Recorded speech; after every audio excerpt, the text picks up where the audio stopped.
بسم اللہ الرحمن الرحیم۔ السلام علیکم، میں ہوں انصر اور آپ دیکھ رہے ہیں میرا یوٹیوب چینل عرب جموں نیوز۔ سعودی عرب میں 3 خواتین سے زیادتی اور لوٹ مار کے مجرم کو سزائے موت۔ سعودی وزارت داخلہ نے کہا ہے کہ 3 خواتین کو لوٹنے اور ان کے ساتھ زیادتی کے مجرم مقامی شہری کو سزائے موت دی گئی ہے۔ سرکاری خبر رساں ایجنسی SPA کے مطابق وزارت داخلہ نے بیان میں کہا کہ سعودی شہری زیاد بن احمد بن لافی الحربی نے 3 خواتین کے ساتھ زیادتی کی اور ان سے نقدی اور قیمتی سامان لوٹ لیا تھا۔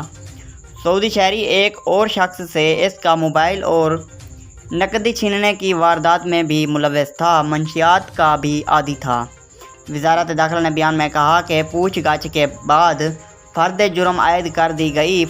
فوجداری عدالت نے الزامات کے ثبوت مل جانے پر مقامی شہری کو موت کی سزا سنائی تھی، جس کی توثیق اپیل کورٹ اور سپریم کورٹ نے کر دی تھی۔